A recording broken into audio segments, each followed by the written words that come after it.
Hey Faisal, this is Damian from Northside Mitsubishi. I'm just getting your Outlander prep for delivery here, and I thought I'd shoot you a quick video to kind of go over some features in the vehicle. I know there's a lot to cover in the GT, so I want to make sure that you have all this information readily available.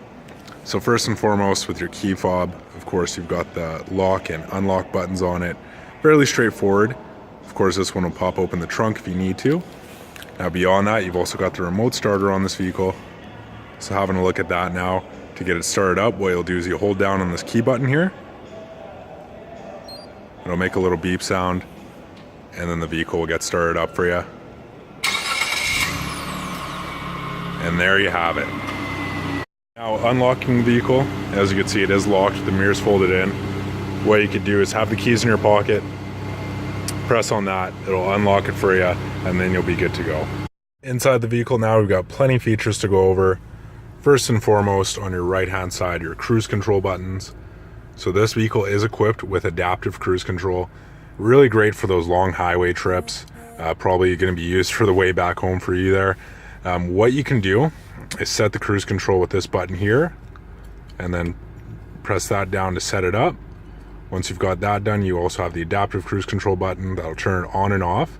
What adaptive cruise control is actually a mode that detects the vehicle in front of you and slows down to match their speed. So that way you don't have to take it off and put it back on again. Just a great comfort feature to have. Aside from that, you've got all your Bluetooth and volume controls on the left hand side. So to activate the voice recognition, link system ready. You just press on that button, and of course you can cancel it by just pressing the end button here. This one for answering calls as soon as you got your Bluetooth connected. All your volume controls right here, so up and down will raise the volume. This will change which track you're listening to, and then this will change the mode itself. Power options on the door, all fairly straightforward. You've got your power windows, power locks, and then power mirrors. There's a left and right thing there for each mirror respective side. Now looking down here, there's a few more options to go over. We'll try and get some extra lighting for us. So one that I really like is the adjustable headlamps. So you could actually raise and lower the height of those. So right now 4 is the highest. You could lower them. And of course that's really great for highway trips once again. You got your information button here. So that'll change all the information being displayed in the multi-information dash. Traction control button, holding that down will turn it off for you. Although you're probably going to want to have that on for the most part, especially with the winters we have here. Lane departure warning itself. You can turn that on and off with the push of a button. It'll pop up in the right hand side of your multi-information display. You've also got front collision mitigation. So every time you press that, you'll change the mode. So there's near, far, and then holding it down will turn it off altogether. So with front collision mitigation, it'll first start to apply the brakes for you, and then help you come to a complete stop if it senses that there is an accident imminent. Of course, with near and far modes, that really relates to the distance of the vehicle that's in front of you. And near, of course, better for the city. Far, of course, better for those bigger roads. Now I'm just going to light up the dash here. So on the right hand side of your steering wheel, you've got this controller. So this here will change the speed of your rear windshield wiper. Moving this down will change the speed of the front one. You also have an auto mode. So the first click down is auto, rain sensing wipers. So as soon as there's rain, it'll pick that up for you and detect it. Activating your windshield washer is done by just pulling this in. That'll give it a quick spray and a quick wipe as well. Beyond that, on the left hand side, you have your signal lights, of course. Left and right either way, pretty straightforward there. Now you have auto headlamps as well. So putting it on auto mode now, it adjusts to the lighting outside, creating a bit more lighting for your interior options. There's also 2 more modes. This is going to be your nighttime lights, as well as your HIDs at the top. So that's going to be your highway running lights down there. Turn it back to auto for now. You could just leave it in there. Touchscreen display. You got your home button, so it's all easy to access. FM, AM radio. Setting a station, all you have to do is hold down on it. It'll set it for you. It's the same for the AM and FM, as well as Sirius. You do have FM1 and FM2. And for Sirius, plenty of different options. I mean, with the channels available, you can definitely set more than a few to save for yourself. Of course, volume control on the left hand side, tuning on the right. All your other options pretty straightforward. Climate controls themselves.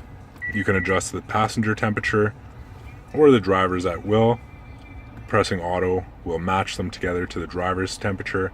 You got your AC button here, front defroster, rear defroster, and which mode the fans are blowing in. Now, of course, shifter, all pretty straightforward. Driving it, you're going to want to have it all the way down here. And then you also have your super all-wheel control button. Every time you press that, it will change which mode you're in. Heated seat buttons down below that. Into the back end of the vehicle. Oh, going to want to make sure it's unlocked first. So looking into the back end of the vehicle now, Faisal, I'm just going to show you how to fold these seats down and get maximum cargo space, as well as make some room for your passengers. So we already had a chance to kind of look at the adjustments down here with the bar up front, and then also this to adjust the backrest. Now, if you want to fold the seat all the way down, it's a nice 3-step process. Number 1 up here, number 2 down here, and then number 3 would be to fold the seat all the way flat, giving you full access to the back 2 seats, as well as much cargo space as the Outlander has to offer. So now with the GT, you also get the power liftgate, one of my favorite features personally.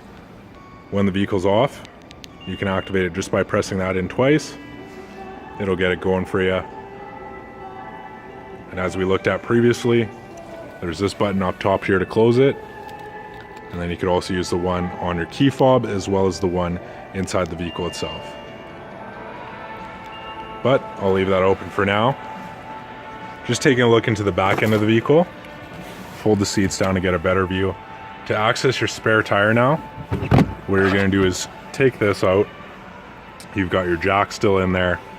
The tools themselves you'll use to, of course, get the spare tire out and mount it. So use this one first, pop up this little piece, and once you've got that bolt freed up down there, you'll be using this wrench to loosen that up. As you loosen it to the left, of course, it will lower that spare tire down for you. Now, Faisal, if you have any further questions about your vehicle in the future, definitely feel free to give me a call here at 780-479-5700. Once again, this is your sales consultant, Damian at Northside Mitsubishi. I'm looking forward to you taking delivery of the vehicle. And again, thank you for the great business, Faisal. It was a pleasure meeting with you. Take care.